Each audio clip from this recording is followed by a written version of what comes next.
কোন গুনাহে আল্লাহ বান্দার দিক থেকে মুখ ফিরিয়ে নেন। এই বিষয়ে প্রসিদ্ধ একটা হাদিস আছে, নবী সাল্লাল্লাহু আলাইহি ওয়াসাল্লাম বলেছেন, 3 ব্যক্তি এমন আছেন যাদের সাথে কিয়ামতের দিন আল্লাহ কথা বলবেন না, তাদেরকে আল্লাহ তাআলা পবিত্র করবেন না। এই মানুষগুলো যাদের থেকে আল্লাহ তাআলা মুখ ফিরিয়ে নেবেন, তাদের সাথে আল্লাহ কথা বলবেন না, তাদেরকে আল্লাহ পবিত্র করবেন না। সেই মানুষগুলোর মধ্যে একজন হলেন ওই পুরুষ, যে পুরুষ টাকনুর নিচে পোশাক পরে। পোশাক পরে বলতে যে পোশাক উপরের দিক থেকে যায় সেটা টাকনুর নিচে পরে, প্যান্ট, পাজামা, চাদর, লুঙ্গি, জুব্বা, জামা, এগুলো। মুজা যেটা থাকেই নিচে, নিচ দিক থেকে পরা হয়, ওইটার কথা ভিন্ন। তো এই যে মুসবিল যে ব্যক্তি টাকনুর নিচে প্যান্ট, পাজামা, লুঙ্গি ইত্যাদি পরে, এই ব্যক্তি তার সাথে আল্লাহ কিয়ামতের দিন কথাও বলবেন না এবং তার দিকে আল্লাহ তাকাবেনও না, তাকে আল্লাহ পবিত্রও করবেন না। এই 3টা ভয়াবহতা এই ব্যক্তির জন্য আছে, যে ব্যক্তি টাকনুর নিচে প্যান্ট, পাজামা, লুঙ্গি পরে। আমাদের দেশে অনেকে আছেন মসজিদে নামাজ পড়তে আসলে তখন প্যান্ট ভাঁজ করে। অনেক মসজিদে মুয়াজ্জিনরা মাইকে বলেন যে টাকনুর নিচে যাদের প্যান্ট আছে প্যান্ট গুলো উঠায় নেন। নামাজের জন্য এই কথা কেন বলবেন?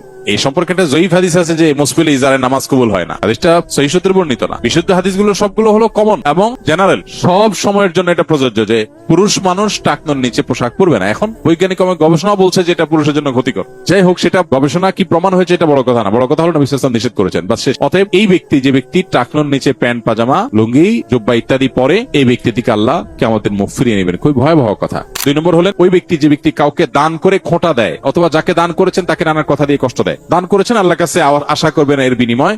যাকে দান করেছেন তার সাথে আপনার কোনো আলাপ থাকবে না। দান করে খোঁটা দিলেন, কষ্ট দিলেন, খোঁচা মেরে কথা বললেন, এগুলো বললে আপনি আল্লাহ তাআলার দৃষ্টি থেকে সরে যাবেন কিয়ামতের ময়দানে। নাম্বার 3, ওই ব্যবসায়ী, যেই ব্যবসায়ী তার পণ্য বিক্রি করতে গিয়ে মিথ্যা শপথ করে। এখন তো ঘরে ঘরে ভাই আল্লাহর কিরা, এটা কিনা পড়ছে এত, ভাই কিনতেও পারে না এত টাকা দিয়া, ডাহা মিথ্যা কথা। তো এই ব্যবসায়ী যে তার পণ্য বিক্রি করার প্রয়োজনে মিথ্যা শপথ করে ক্রেতাদের সাথে, কাস্টমারের সাথে, তার দিকে আল্লাহ তাকাবেন না, তাকে পবিত্র করবেন না এবং কিয়ামতের দিন আল্লাহ রাব্বুল আলামিন তার সাথে কথাও বলবেন না। আল্লাহ আমাদেরকে এই সমস্ত বদগুণ, খারাপ গুণ থেকে, চরিত্র থেকে হেফাজত থাকার তৌফিক দান করুন। দুর্ঘটনায় কোনো ব্যক্তি মারা গেলে ক্ষতিপূরণ হিসাবে তার পরিবার নিকট সামান্য কিছু অর্থ আমাদের দেশে প্রদান করা হয়। এটা শরীয়ত সম্মত কিনা বা শরীয়ত কি বলা হয়েছে? ভাই, কোনো মানুষ যদি কারোর ভুলে মারা যায়, তাহলে যার ভুলে মারা গেল তাকে রক্তমূল্য দিতে হয়, যেটাকে শরিয়ার পরিভাষায় দিয়ত বলা হয়। এই দিয়তের পরিমাণ হলো 100 ওঁট। 100 ওঁটের মূল্য দিতে হয়। আপনি 100 ওঁটের বিভিন্ন এইজের ওট দিতে হয়, সবগুলো মিলিয়ে এভারেজ করলে বাংলাদেশি টাকা কয়েক মিলিয়ন টাকা হয়, এটা দিতে হয়। এখন আপনি প্রশ্ন করবেন, একজন নিরীহ মানুষ মেরে ফেলছে বা তার ভুলে মরে গেছে কেউ, তো সেই মিলিয়ন টাকা কোথায় পাবে? উত্তর হলো, মিলিয়ন টাকা না পেলে সে জেলে সারা জীবন থাকবে, শেষ। ওই অবস্থায় তার মৃত্যু হবে। না দেওয়ার এক পর্যন্ত তার ছাড় নাই, কারণ এটা তার পাওনাদার, তার হক। পাওনাদারের পাওনা দেওয়ার এক পর্যন্ত সে জেলে থাকবে। এবং এইটা সৌদি আরবে আইন কার্যকর আছে, মিডল ইস্টে অনেক দেশে কার্যকর আছে, মুসলিম অনেক কান্ট্রিতে কার্যকর আছে। আপনি খোঁজ খবর নিয়ে দেখেন। শুধু সেটাই না, যেন এই ধরনের শাস্তির ফলে এই অপরাধের প্রবণতা বা এরকম ভুল ভ্রান্তির প্রবণতা বা পরিমাণ যেন কমে আসে, সেজন্য এই টাকা পরিশোধের ক্ষেত্রে দায় অন্যদের, অর্থাৎ অন্যদের বলতে যেই ব্যক্তি দোষী তার সংশ্লিষ্ট অন্যদেরকেও বাধ্য করা হয়। এটাকে আকেলা বলা হয় শরিয়ার পরিভাষা। অর্থাৎ যে এই দুর্ঘটনার কারণে বা যার ভুলের কারণে কেউ মারা গেল, তার বংশের লোকজন, আত্মীয় স্বজনের লোকজন, ধরুন তার অ্যাসোসিয়েশনের লোকজন, একজন ড্রাইভার ভুল করলো, তার সাথে জড়িত, তার সংশ্লিষ্ট আর অনেকে আছে।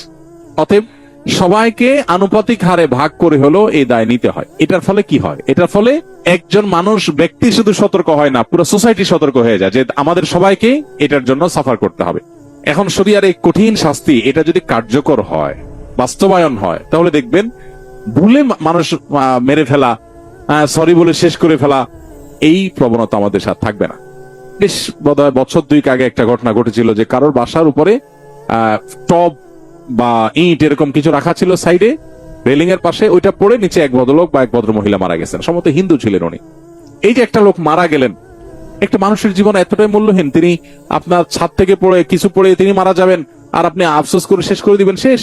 এত সহজ না। ইসলাম শরিয়ার বিচার ব্যবস্থা থাকলে আপনাকে জেলে যেতে হবে।